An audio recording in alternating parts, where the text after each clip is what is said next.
Bonjour.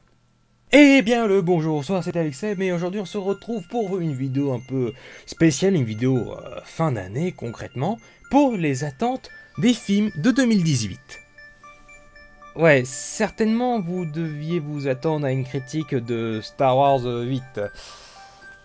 À l'heure actuelle où je fais cette vidéo, et peut-être à l'heure où je vais l'uploader, j'aurais certainement pas encore vu Star Wars 8. Parce que je dois attendre un proche qui veut le voir aussi, et je lui ai fait la promesse d'attendre. Et je vis en ermite depuis.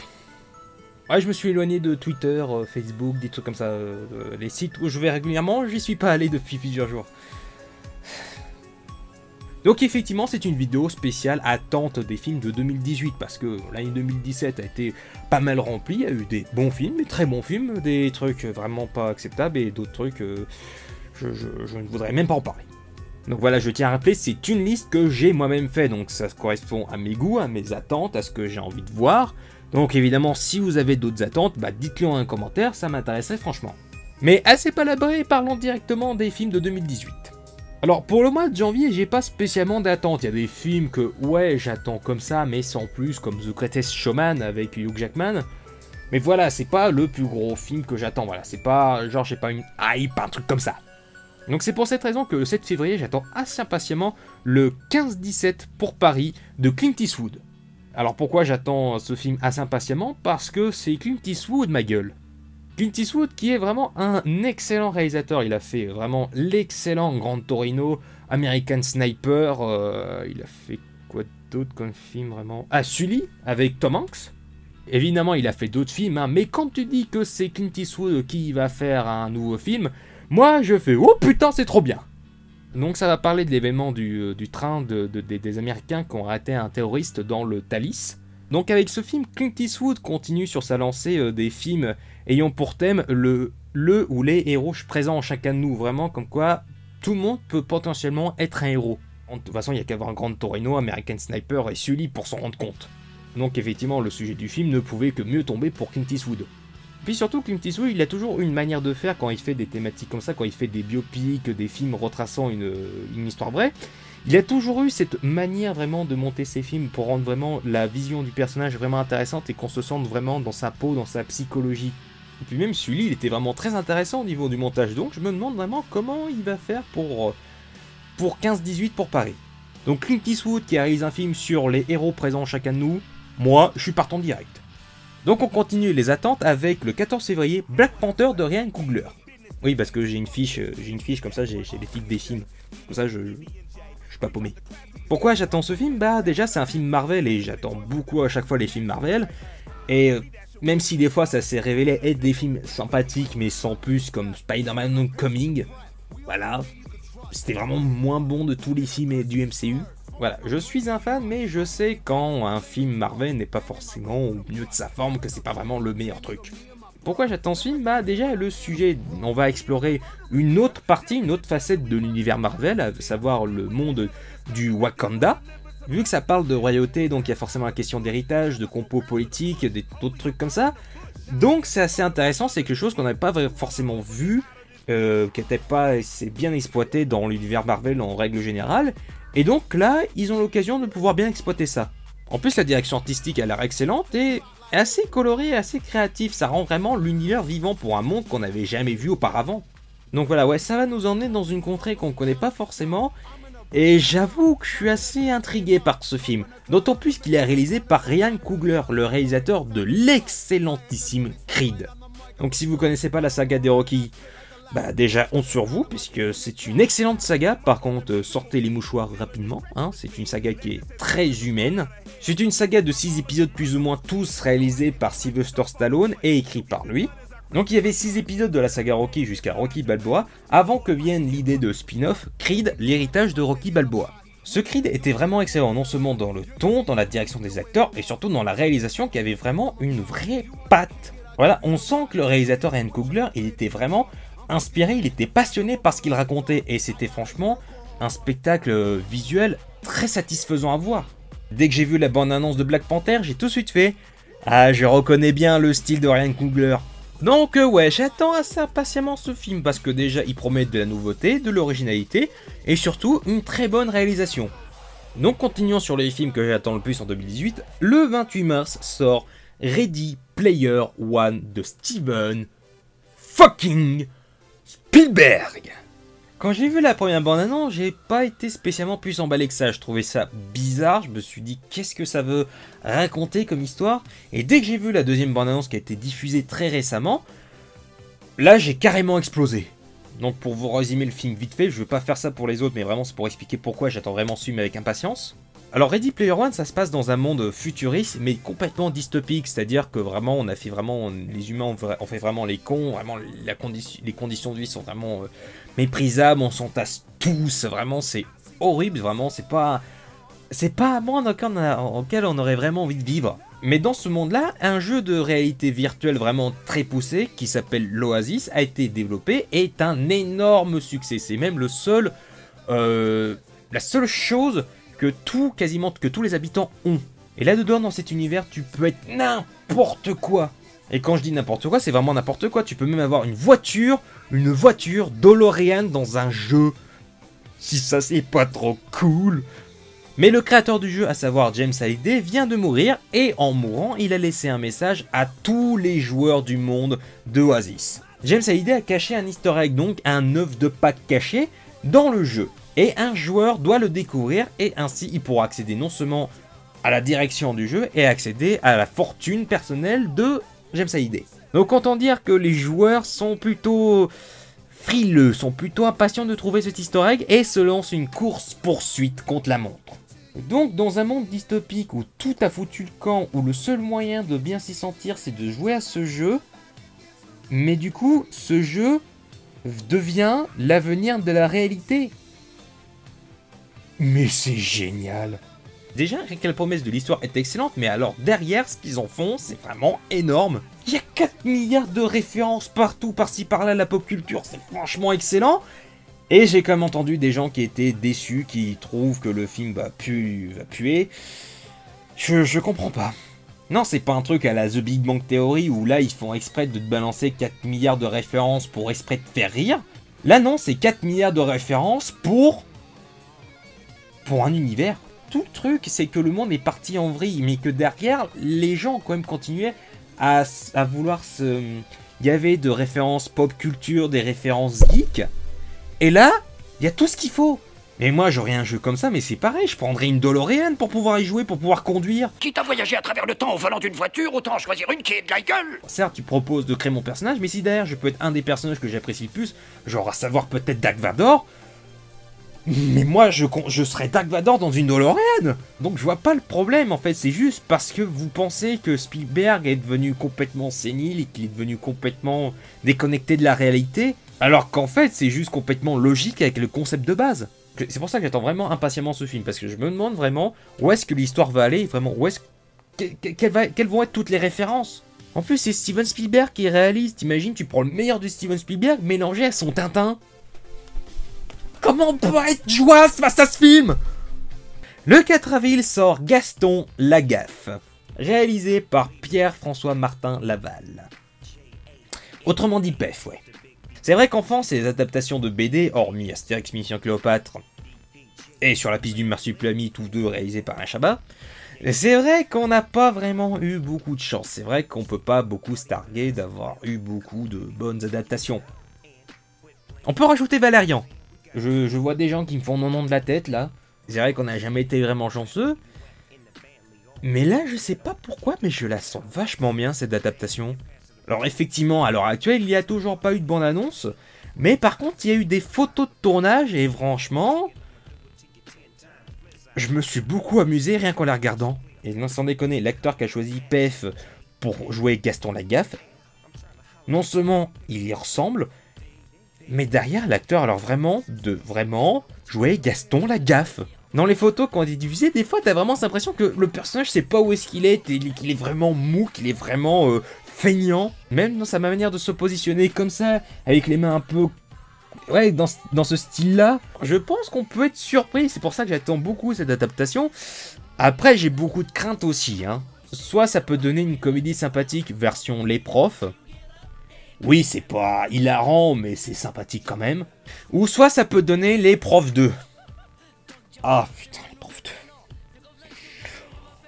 Oh, l'horreur. Ou soit ça peut être quelque chose de complètement différent, et ça peut être mieux, vachement mieux que les profs. Donc on continue le 11 avril, L'île aux chiens de Wes Anderson. Alors j'ai pas vu énormément de films de Wes Anderson, mais j'en ai vu que 2. À savoir The Grand Budapest Hotel, qui est un excellent film, très bien réalisé, avec une interprétation des acteurs succulente, surtout en VO. Et Fantastic Mr. Fox. C'est pareil, c'est un très bon dessin animé, enfin en stop motion bien sûr. Je ne trouve pas ce film excellent, cultissime, mais il est vraiment pas mal du tout. Et je vous conseille, on peut passer un bon moment devant. Et justement, L'île aux chiens a l'air d'être une sorte de Fantastic Mr. Fox, parce que non seulement Wes Anderson revient à l'animation en stop motion, mais en plus j'ai l'impression que ça va être vachement plus noir et sombre comme histoire que Fantastic Mr. Fox. Déjà, rien que la bande-annonce est franchement excellente, elle te met dans l'ambiance au niveau des thématiques de l'histoire, au niveau de l'animation qui a l'air franchement d'être excellente, le casting aussi qui a l'air d'être génial. Donc ouais, j'attends assez impatiemment ce film. Surtout que Wes Anderson est, pour moi, une sorte de Stanley Kubrick. Après, attention, je ne l'aimais pas au même niveau, bien entendu. C'est juste que, pour moi, Kubrick était un perfectionniste. Et Wes Anderson l'est tout autant.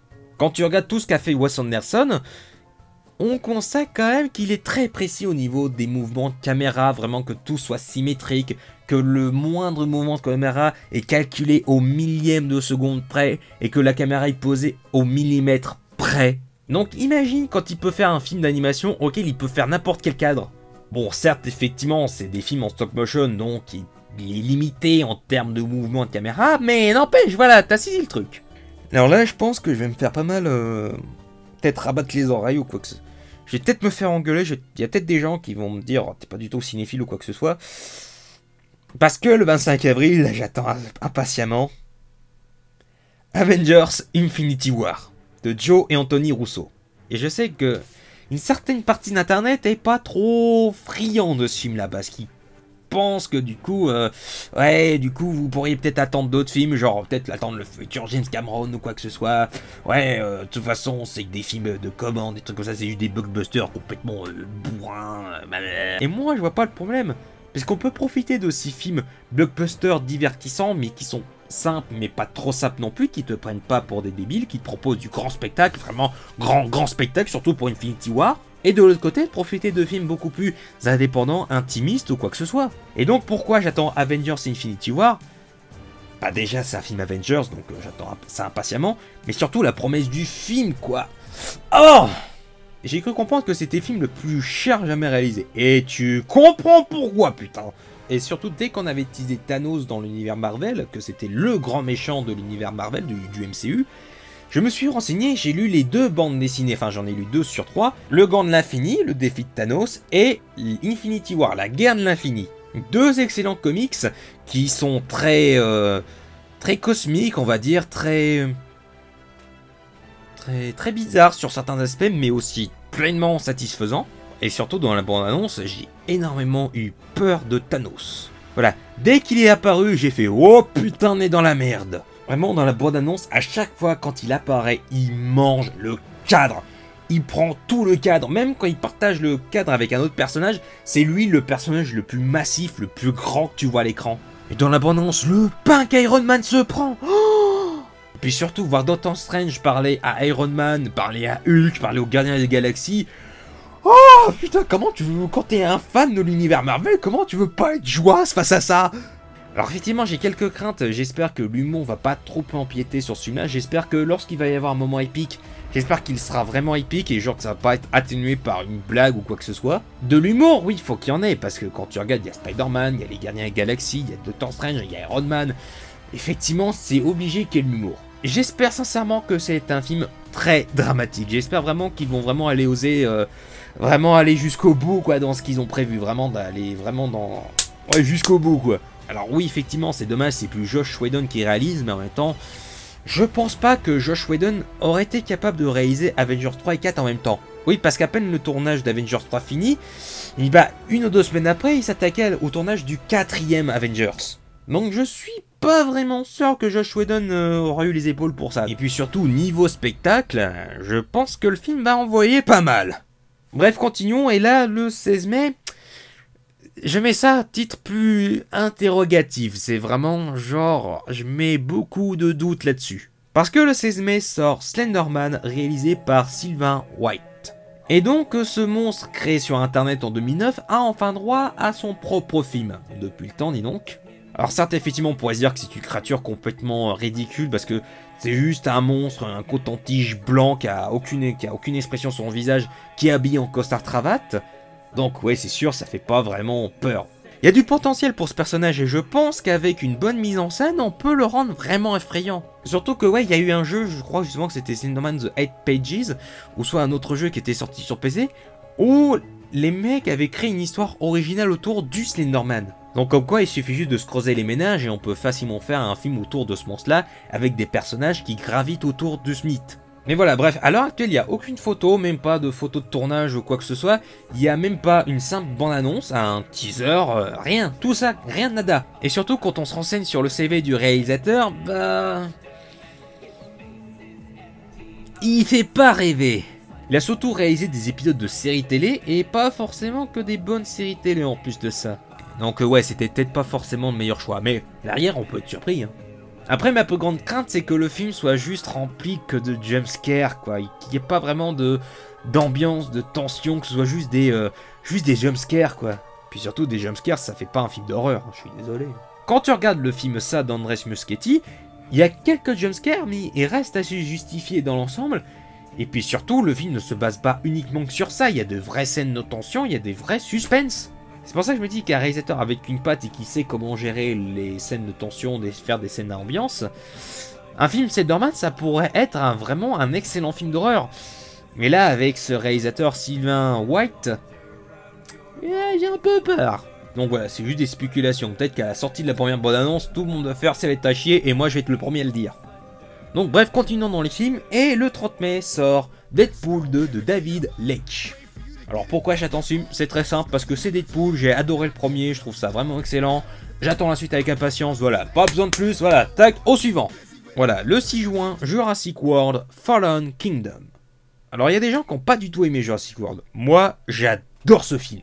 Non seulement il est fun, il est drôle, et puis derrière, je trouvais que le scénario avait beaucoup de matière, il y avait beaucoup de choses très intéressantes. Des choses très connes, oui, là-dedans aussi. Mais voilà, moi j'ai trouvé le spectacle vraiment satisfaisant. Et ce Jurassic World Fallen Kingdom est réalisé par Juan Antonio Bayona. Si vous savez pas qui c'est, cette année en France, c'est un film qui est sorti l'année dernière aux États-Unis, mais qui est sorti cette année en France en 2017, quelques minutes après minuit. Il a réalisé ça. Et c'est un chef-d'œuvre. J'ai eu la chance de le découvrir en salle. Et je m'attendais pas à une telle claque. La réalisation était excellente et réussie. Donc quand j'ai vu quelques minutes après minuit et quand j'ai appris que c'était lui qui allait faire la suite de Jurassic World, j'ai été très content de savoir que c'était lui. Après c'est vrai que la bande-annonce ne vend pas foncièrement du rêve, mais en même temps c'est qu'une bande-annonce. Et derrière ça va pas dévoiler les meilleurs moments du film et on garde quand même quelques surprises. Mais n'empêche que derrière, dans la bande-annonce, on sent qu'il y a un réal. On sent qu'il y a quelqu'un de passionné, on sent qu'il y a quelqu'un derrière le projet et qu'on sent qu'il y a une patte. Alors oui, j'attends ce film avec grandement d'impatience, parce que c'est la suite d'un film que j'ai beaucoup aimé, et qu'il est réalisé par un excellent réalisateur. Et le 4 juillet sort Les Indestructibles 2, réalisé par Brad Bird. Enfin la suite d'un excellent Pixar. Parce que Pixar a fait des suites qui n'étaient pas forcément nécessaires, genre comme Cars 2. Quand tu regardais Cars, le film se suffisait à lui-même. Bien que j'ai aimé Cars 2, je ne trouve pas aussi vide et aussi inintéressant que ça, mais Cars 2 était clairement inférieur au premier. Mais Cars 3 est venu et a rehaussé le niveau. Bien que ce soit pas aussi excellent que le premier. Après, il y a la trilogie Toy Story qui est vraiment magnifique, sauf que là, ils ont prévu de faire Toy Story 4 et que là, vraiment, je me demande vraiment quel est l'intérêt de faire une suite à Toy Story 3, qui était juste la meilleure conclusion de toute l'histoire du cinéma. Non, sans déconner, si t'as pas pleuré, c'est que t'as pas de cœur, quoi. Non, je suis désolé, quoi. Et sauf que là, Les Indestructibles, c'était la suite que quasiment tout le monde attendait, quoi. C'est dès que le premier avait été sorti, tout le monde a fait « Oh, on veut une suite, on veut une suite !» Ils ont mis plus de 10 ans, 14, 15 ans, je crois, entre les deux, pour pouvoir enfin faire une suite. Et ouais, surtout que Les Indestructibles 2, c'est encore réalisé par Brad Bird, le réalisateur du premier. Et ça fait du bien. Alors, le premier teaser ne montrait pas grand-chose, mais c'était quand même sympa à voir. Après, j'ai un peu peur que le sujet du film ne soit pas entièrement satisfaisant, parce que là, le film va se concentrer sur Elastigirl. Alors, c'est un excellent personnage, je ne dis pas le contraire, hein, parce qu'après, c'est de concentrer sur, j'allais dire Bob Razowski, mais sur Bob Capar, alias Monsieur Indestructible.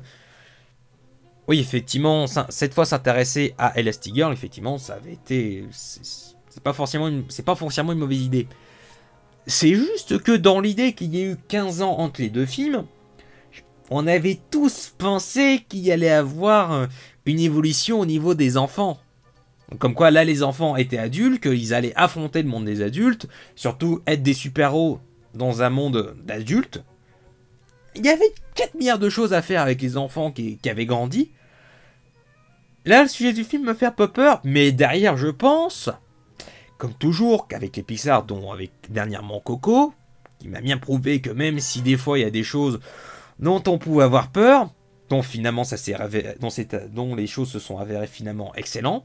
Donc ouais, j'ai des craintes, mais je pense que ça va vite être dissipé parce que voilà, c'est Brad Bird et Pixar quoi. Et le 1er août sort Mission Impossible 6, réalisé par Christopher McQuarrie. Alors j'aime beaucoup la saga Mission Impossible, sauf le 2. Le 2 est pourri du début jusqu'à la fin, tout ça au niveau des chorégraphies, de la réalisation, et même l'histoire était pire. Mais sinon à part ça, le 1, le 3, le 4 et le 5 sont franchement d'excellents films d'action et tous très bien réalisés. Brian De Palma pour le premier, John Woo certes pour le second mais qui s'est complètement planté, J.J. Abrams pour le troisième, Brad Bird, encore lui, sur le 4 et Christopher McQuarrie pour le 5.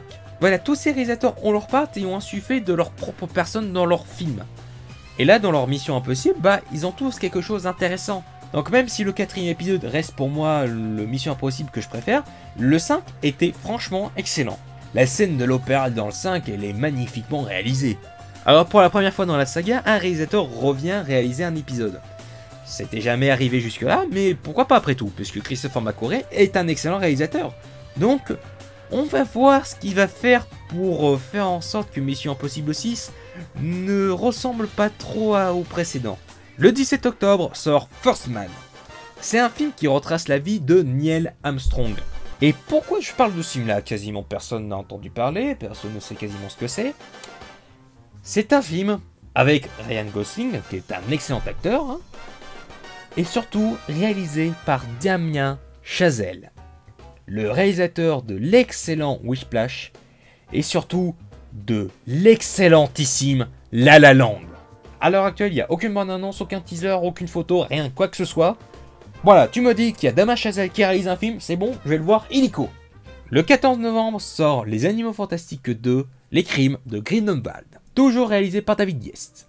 Alors bien que je ne sois pas spécialement fan du premier film, je l'avais quand même beaucoup apprécié, je trouvais ça très intéressant, la manière d'explorer l'univers d'Harry Potter, d'explorer les anciens personnages, enfin surtout des personnages qui ont été nommés, genre comme Norbert Dragono, ou soit Newt Scamander, voilà. Et surtout le fait d'explorer quelque chose de complètement différent, d'aller très loin dans le passé, pour ensuite nous expliquer des choses sur l'univers d'Harry Potter. Et moi, rien que ça m'avait beaucoup plu cet aspect. Alors oui, l'histoire n'était pas forcément très originale, ça reposait sur quelques clichés, dont le coup de la valise qui a été complètement perdu, qui a été échangé avec une autre valise qui ressemble, voilà. Voilà, on continue de l'exploration de l'univers d'Harry Potter, mais sans pour autant qu'on sente que c'est du réchauffé. Parce que voilà, il y a comme 8 films Harry Potter, et donc on aurait pensé qu'on aurait tout vu, mais non, les Animaux Fantastiques viennent prouver que non, il y a quelque chose toujours à raconter sur l'univers d'Harry Potter, qu'on peut continuer à explorer des personnages, d'autres personnages qui ont strictement rien à voir avec Harry Potter, qui sont complètement même éloignés d'Harry Potter, et c'est une bonne chose. Certes, effectivement, dans toute la saga Harry Potter, c'était pas le meilleur film, hein, Les Animaux Fantastiques, mais voilà, j'ai quand même beaucoup de sympathie, j'ai quand même beaucoup apprécié le premier film. Donc, je me demande ce qu'ils ont prévu pour le deuxième, de comment ils vont continuer à explorer l'univers d'Harry Potter, l'univers des Animaux Fantastiques, sans pour autant se répéter. Parce que là, effectivement, c'est les Animaux Fantastiques 2. Donc il va y avoir une certaine continuité, mais j'espère que ça va pas être la même chose. J'espère qu'il va quand même y avoir une histoire complètement différente. Puis j'ai plus envie de voir Johnny Depp en méchant en Grindelwald. J'avoue que je suis assez intrigué par ça. Puis surtout aussi Jude Law, Dumbledore, quoi. Par contre, il y a un truc que je comprends pas, c'est le fait que le personnage de Jacob soit de retour. Parce que son histoire était terminée, on en avait fini, c'est ça qui rendait justement la fin du premier film un peu triste, mais c'est pas triste dans le sens, oh mon dieu, je pleure au fait qu'il parte. Non, c'était plus le fait que ça insistait vraiment sur le fait que J.K. Rowling est vraiment quelqu'un qui écrit très bien. Parce que quand les personnages doivent faire quelque chose, ils en payent toujours le prix, il y a toujours quelque chose, il y a toujours les conséquences de nos actes derrière. Pour moi, son personnage n'était pas censé revenir. Pour moi, l'arc du personnage était fini dès le premier. Effectivement, et c'est la seule chose qui me paraît bizarre. Bref, on attaque le dernier film que j'attends le plus de 2018. Astérix et le secret de la potion magique, réalisé par Louis Clichy et Alexandre Astier. J'adore Astérix de base. J'ai lu quelques BD, j'adore l'humour, j'adore les personnages. J'ai lu quelques dessins animés en DVD. Et j'ai adoré Astérix et le domaine des dieux. C'était drôle, bien réalisé, bien animé, bien interprété, le jeu des acteurs était franchement excellent, l'humour était bien présent comme il fallait, il y avait de bonnes réflexions, de bonnes secondes lectures, comme dans les BD Astérix. Non, vraiment, c'était une excellente adaptation. Et donc voilà, la même équipe que le premier rempilé pour faire un second film d'animation, Astérix. J'avoue que je suis plutôt content, d'autant plus que là c'est une histoire originale, si ce n'est adapté d'aucun album précisément. Et ça peut être à double tranchant. C'est soit ils vont vraiment pouvoir imposer leurs pattes et donc au moins essayer de respecter l'esprit de la bande dessinée, mais au moins ils ont la liberté de faire un peu ce qu'ils veulent. Mais derrière, vu que c'était adapté d'aucune BD, peut-être que ça pourra perdre l'essence et l'esprit du précédent film.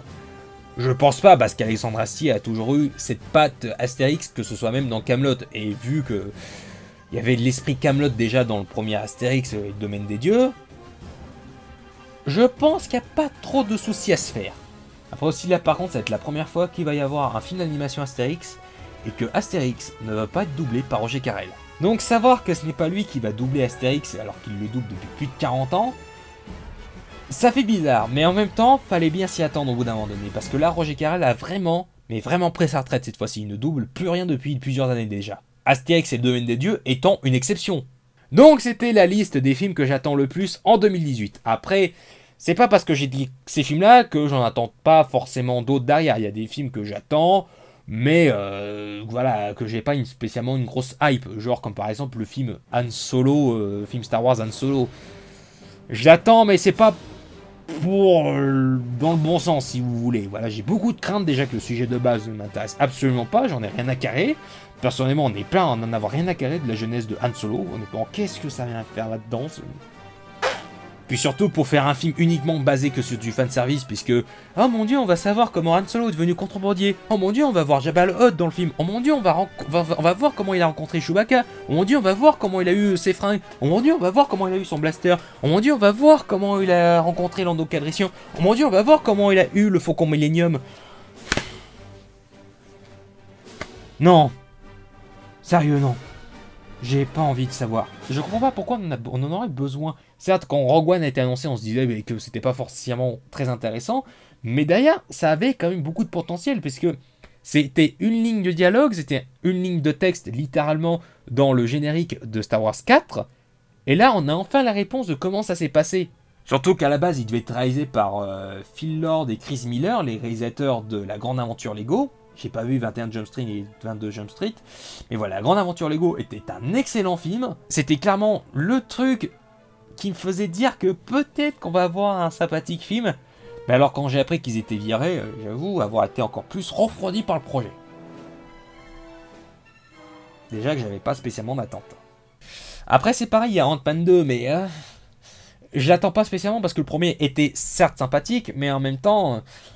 il était juste sympathique, quoi. Il avait rien de plus qui faisait que ça en faisait un film Marvel excellent, cultissime, génial ou quoi que ce soit. C'est juste un film, bah tu regardes comme ça, quoi. Tu réfléchis pas derrière. Voilà. S'il y a quelqu'un devant moi qui défonce Ant-Man, j'en aurais strictement rien à carrer. Par contre, s'il y a quelqu'un devant moi qui défonce Iron Man ou le premier Avengers, là par contre, je vais le défendre. Par contre, s'il y a effectivement quelqu'un qui défonce devant moi Spider-Man Coming, je m'en fous. Hein. Et le 19 décembre, normalement, sort le film Aquaman de James Wan, qui est un excellent réalisateur. Et j'attends quand même ce film, mais voilà, parce que c'est James Wan qui réalise et parce que l'univers d'Aquaman m'intéresse, puisque c'est un univers que je connais pas trop.